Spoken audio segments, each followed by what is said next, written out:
Hello and welcome. I'm Madhuri, and every Sunday I publish helpful videos about academics, career, and self development. So if you haven't subscribed to my channel yet, please do that now.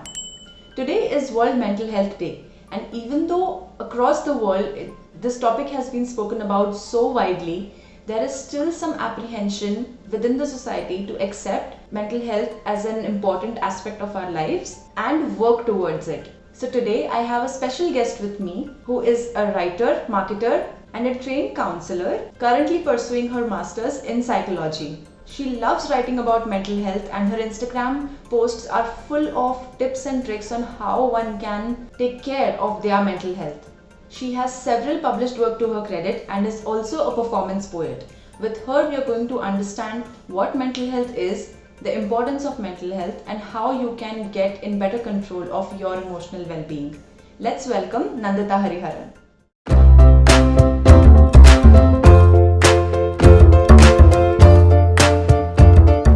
Hey Nandita, thank you so much for being with us here today. It's a very special topic that we're going to cover, and I'm so glad to be discussing this with you. Thank you. Thank you for having me. Mental health is usually a very broad concept, and people use it in all sorts of situations and in different contexts, but it has certain meaning. So let's dumb it down a little bit. If you had to explain to a 5-year old what mental health is and why it is important, what would you say? The beauty of mental health is also that there are a lot of definitions for it. But I think the most clear one to me, at least, is you will be able to cope in any situation that life throws at you. Of course, you would feel the normal things any human being feels at the end of the day, but overall, you're better equipped to cope with different things that life throws at you. Let's take this as an example. When does somebody start talking about mental health? It's usually when they're feeling sad, or when they're feeling angry, or when they're feeling frustrated. It's usually when there's a negative emotion that's in place that you start thinking about mental health. If you are faced with a situation that will cause you to feel angry, if your mental health is in good place, you will feel angry, but you will also know how to deal with it in a manner that's not destructive either to yourself or to those around you. Okay, thanks for sharing that. I mean, but if our viewers are listening to this, they would probably understand mental health in a better manner because nobody would have thought that it would be that this simple. I would love by starting to discuss about your encounter with mental health and how did you come to know about the intricacies of it and the importance. Would you like to share some examples and details? Yeah, of course. I think I kind of lucked out because I come from a family where going to a therapist is not taboo.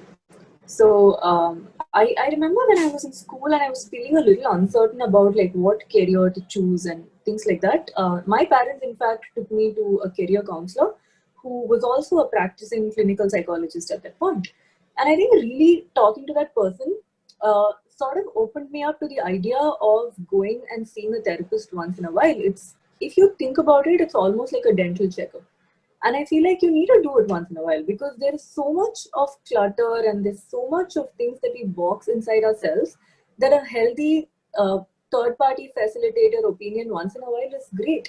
So for me, I think really a lot of good work that I've done, a lot of successes in life, and a lot of emotional health. I think I owe it to my therapist also, and I'm not afraid or ashamed to say that at all.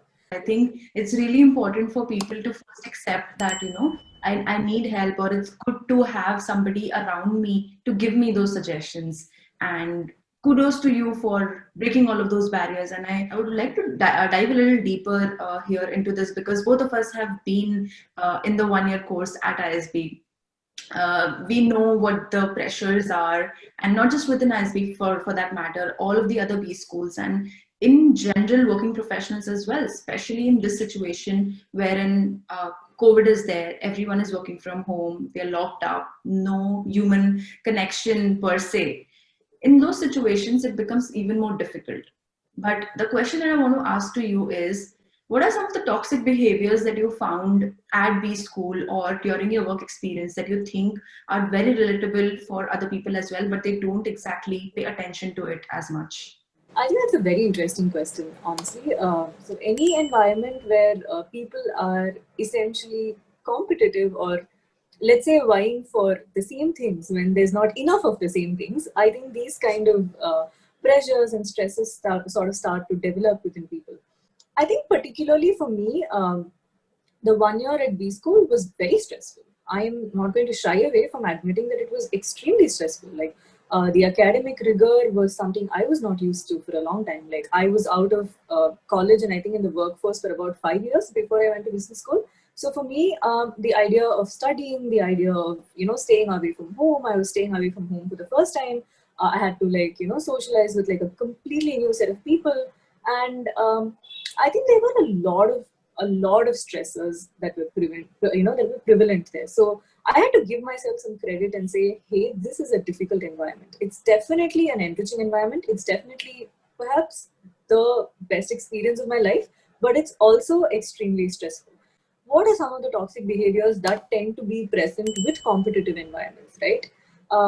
I think one of the things is about productivity. So the idea that you have to work long hours in order to be productive, which is something I frankly never bought into, because see, as a human being, you can only work for a certain number of hours. After that, you get stressed out. There is a point where you reach where you are burnt out. And usually the burnout is dealt with either partying or going out somewhere, or, you're sort of just feeding yourself these momentary pleasures to, compensate for all of the burnout that you've done. And I think the second thing was also this element of competition. Now, to be fair to people who do go to universities like the ones that we went to, competition is such a huge part of it. You have to embrace it. You are there to be competitive. You are at one of the best institutions in the country, and the idea is to, sort of prove yourself, to sort of get ahead of the line and all those things. But ultimately, what is so contrasting is that in the real world, it's what matters is how you collaborate with other people, how you make connections, how you network, what your team thinks of you. So I think sometimes for your mental health, it sort of helps to keep in mind that this is sort of like a video game, for the lack of a better, comparison. This is make believe. You're here in your protected bubble. You're competing with people. You're coming first. You're coming last. It's fine, but the world is a much bigger place. So I think for me, telling myself that really helped, because you have to, I think, sometimes put things in perspective. Whether it's your university or your workplace, it's so easy to get caught up inside that small bubble that you think that's the world. I cannot tell you how relatable that sounded to me. Thank you so much for putting it out there. And I also believe that the idea of manufactured productivity is certainly an illusion.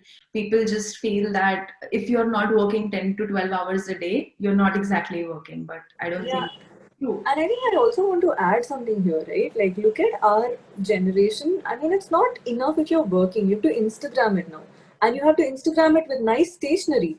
And you have to get these fancy planners, write about it. See, I've gone through all of these pressures. And even if you see a lot of YouTube videos, Instagram posts, Facebook posts, a lot of it goes around, my day routines, and this is what I do. I'm productive like this, I'm productive like that. And it's great. People are sharing tips. They're doing their part to make the world a better place. But it's also a lot of pressure on the people who are seeing it. So I think the digital generation also adds like a lot of pressure.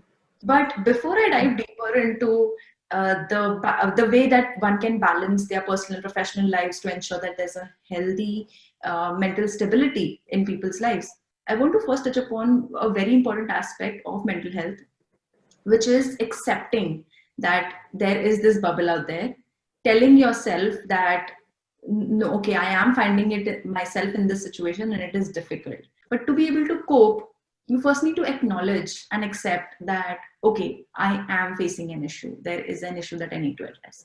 And that's the most difficult part. How would you advise that when people find themselves in toxic situations or difficult situations? How can they go ahead and accept and acknowledge that they need to work upon something?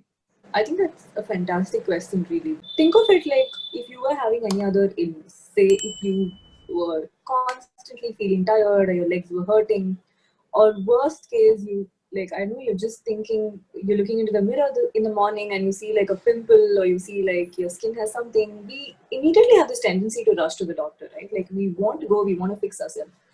And sometimes thinking that our inner body, our mind, and our emotional well being sort of need the same amount of love and affection and care, I think it really helps to sort of acknowledge that you're going through something. So a lot of mental health is about how you feel, how you're thinking, and how you're behaving. So I want to touch upon these things. So one is how you're feeling. So I would say monitor your feelings. uh, sort of track how you're feeling. How do you have a lot of mood swings? Are you feeling happy? Are you feeling angry? What are these feelings? What is going on around you? The second would be your thoughts. How are your thoughts? Are you having constantly positive thoughts, or are you having extremely negative thoughts? When confronted with a situation, what are your immediate thoughts? What are your immediate thoughts when you're waking up in the morning? What's the first thing that comes to your mind when you're waking up in the morning? And thirdly, I think your behavior. How are you behaving with the people around you? How are you behaving in your relationships? How are people sort of connecting around you? So I think tracking these three things, which is your feelings, your thoughts, and your behavior, and seeing where are these ups and downs, or where are areas where you would, sort of feel like, what, I need a little bit of help. And when you're doing any of these things, right, especially with feelings and thoughts, I don't want you to feel or think that feeling or thinking a certain way is wrong. Your feelings are never wrong. What you're feeling is what you're feeling, and it's completely real. So you wouldn't say my leg is aching and that's wrong. My leg isn't supposed to be aching. So the same way, I think your feelings are validated. But if you are feeling uncomfortable with the way you're feeling, then it's time to seek help.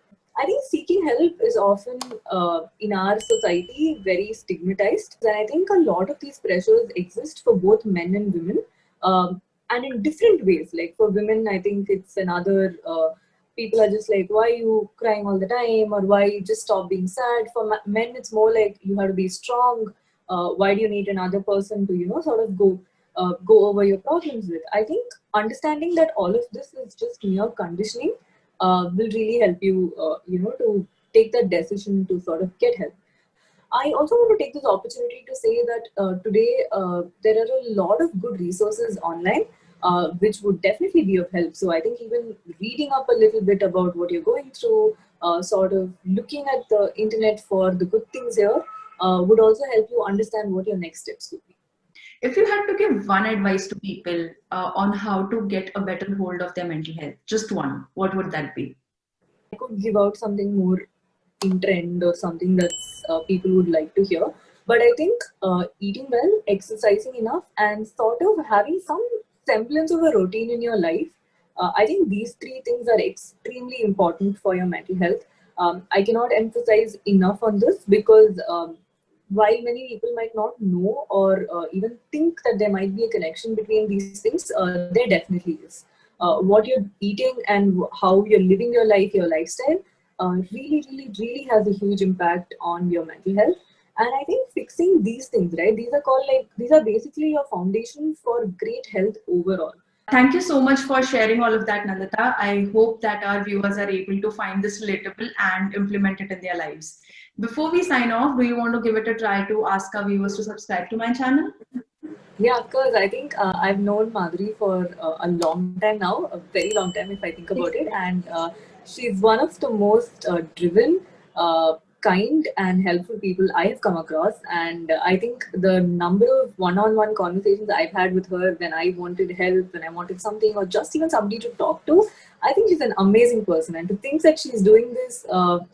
Videos and this YouTube channel to reach, I think, thousands of people at one go is completely amazing. So just subscribe to her channel because I think she is a very good person to seek advice from for almost anything under the sun. So that would be my selling point. Thank you so much. It feels really overwhelming coming from you because we've known each other for almost 6 years now, and it feels nice to know how people think of you. So thank you so much. Guys, we hope that you enjoyed this discussion between me and Nandita. If you still have any further questions about your emotional well-being or your mental health, please feel free to write your questions in the comment section, and I'm sure Nandita will be more than happy to answer them for you. You can also reach out to her on Instagram and to me on Instagram and LinkedIn. I've mentioned all of our profile links in the description box. Today is World Mental Health Day, and we do hope that even if you gained at least 1% of information about your mental health or your emotional well-being, we would be more than happy. Thank you so much for watching, guys.